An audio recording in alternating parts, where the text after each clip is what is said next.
আমন্ত্রণ দেশ বাংলায়, সঙ্গে আছি আমি আফরিন সুমনা। শুরুতেই সংবাদ শিরোনাম। জয়পুরহাটে বাণিজ্যিকভাবে স্ট্রবেরি চাষে ভাগ্যের পরিবর্তন ঘটছে কৃষকদের। লাভ বেশি হওয়ায় আগ্রহী হয়ে উঠেছেন অন্যরাও। এবং ঈদের ছুটিতে পর্যটকে পূর্ণ দেশের বিভিন্ন বিনোদন কেন্দ্র, কুয়াকাটা সমুদ্র সৈকতের গঙ্গামতি ও লেম্বুর বন সহ সকল স্পটে বাড়তি উপস্থিতি।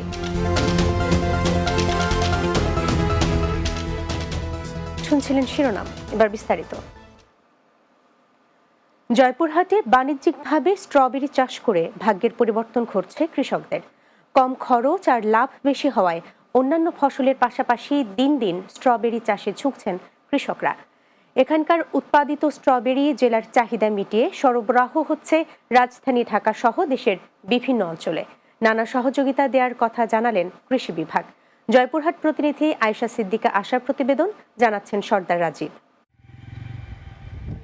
জয়পুরহাট সদর উপজেলার জামালপুর, চান্দ্রা ও কালীবাড়ি সহ কয়েকটি গ্রামে নিজ মেধা ও উদ্যোগে স্ট্রবেরি চাষ করছেন কৃষকরা। অন্যান্য ফসলের চেয়ে কম সময়ে উৎপাদন ও লাভ বেশি হওয়ায় গত বছরের চেয়ে এবার বেশি পরিমাণ জমিতে বেড়েছে এর চাষ। ইতিমধ্যেই শুরু হয়েছে স্ট্রবেরি তোলা। এতে ব্যাপক সফলতা পাচ্ছেন কৃষকরা। আমরা অনেক কষ্ট থাকতাম, স্ট্রবেরি আসা আমাদের ভালো হয়েছে, কারণ 1.5 বিঘা মাটি লাগা পারলে মোটামুটি সংসার চলে। এই 2 বছর থেকে রসুন, পেঁয়াজ আবার স্ট্রবেরির ভিতরে লাগাচ্ছি, এটা আরো লাভজনক হচ্ছে আমাদের। ছেলেমেয়েরা সকলে, আমার পরিবারের অন্যান্য সদস্যরা যারা আছে, সকলে স্ট্রবেরি কাজের সাথে আমরা জড়িত। পুরা এলাকাটা স্ট্রবেরি এখন ভিলেজ নামে পরিচিত। কৃষকরা জানান, 1 বিঘা জমিতে 1 থেকে 1.5 লাখ টাকা খরচ করে স্ট্রবেরি বিক্রি হচ্ছে 3 থেকে 4 লাখ টাকা পর্যন্ত। তবে জমিতে পোকার আক্রমণে কিছুটা বিপাকে পড়েছেন কৃষকরা। কীটনাশক প্রয়োগ করেও কোনো কাজ হচ্ছে না বলে জানান তারা। বর্তমান যে সমস্যাটা মাকড়, আমরা পচাখানা তাও ঠেকাতে পারতেছি, কিন্তু মাকড় ঠেকা পারতেছি না।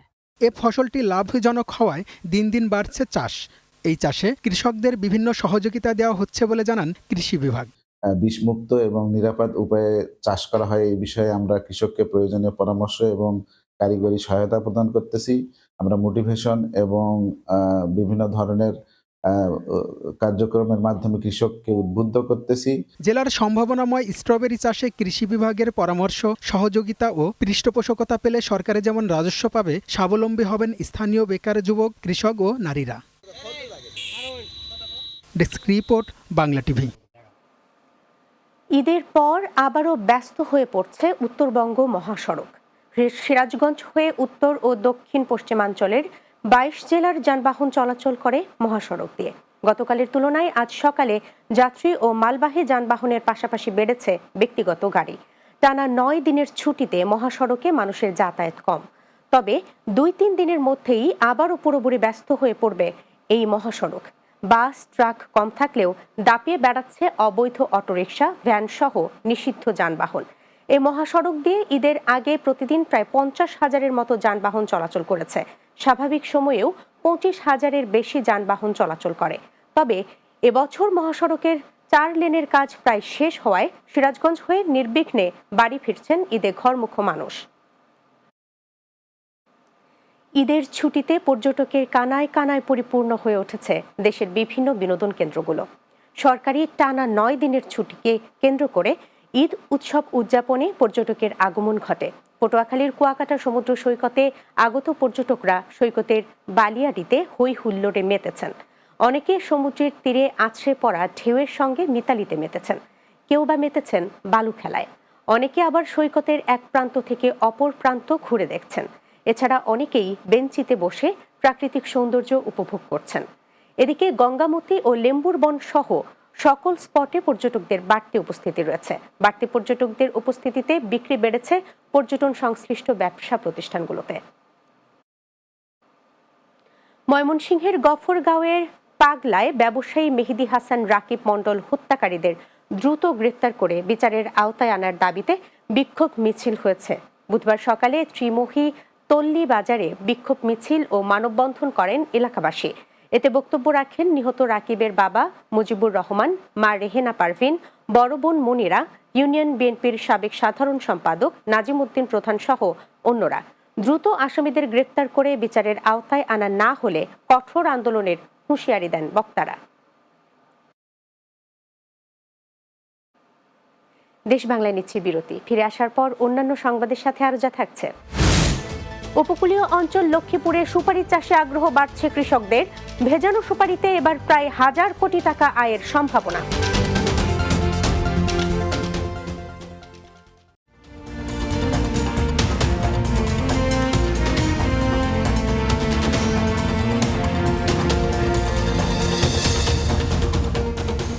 বিরতির পর আবারও স্বাগত দেশ বাংলায়।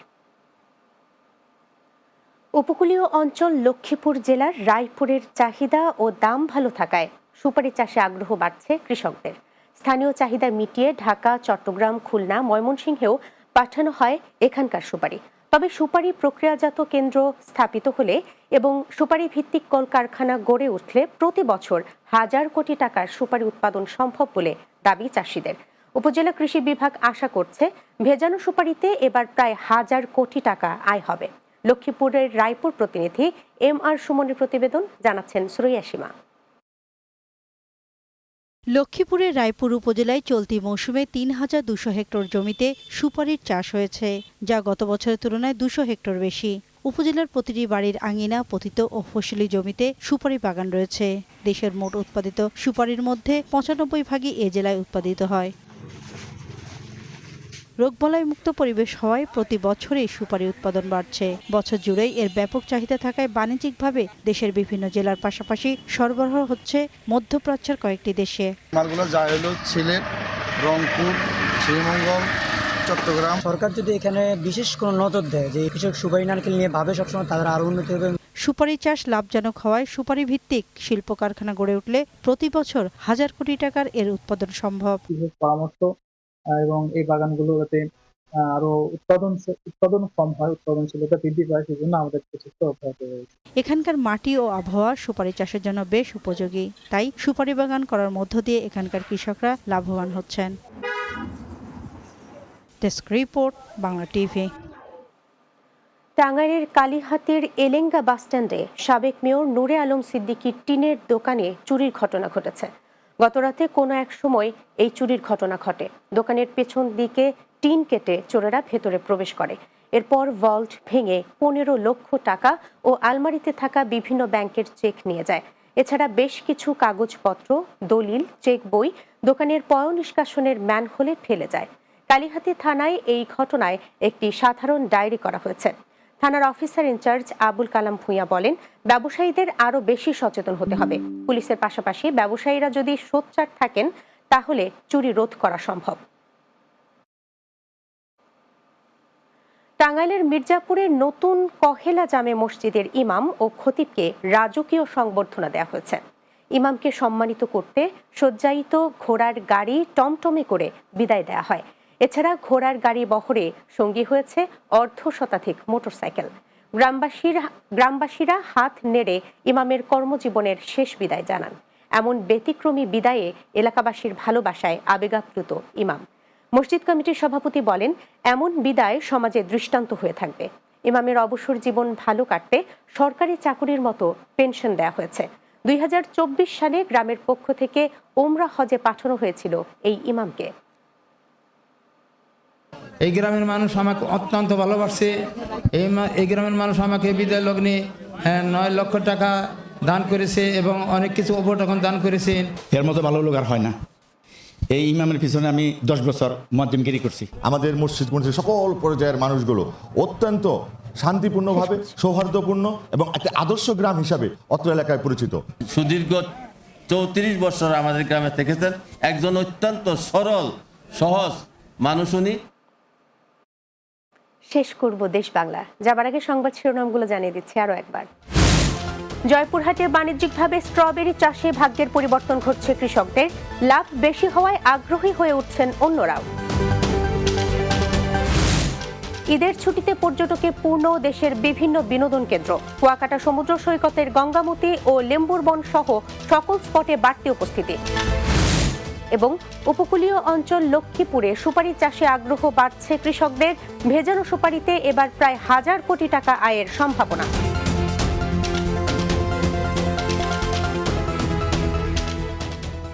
এই ছিল দেশ বাংলায়। আমাদের পরবর্তী সংবাদ বিকেল 4টা 30 মিনিটে দিনের বাংলা দেখার আমন্ত্রণ রইল। এতক্ষণ সঙ্গে থাকার জন্য ধন্যবাদ সবাইকে।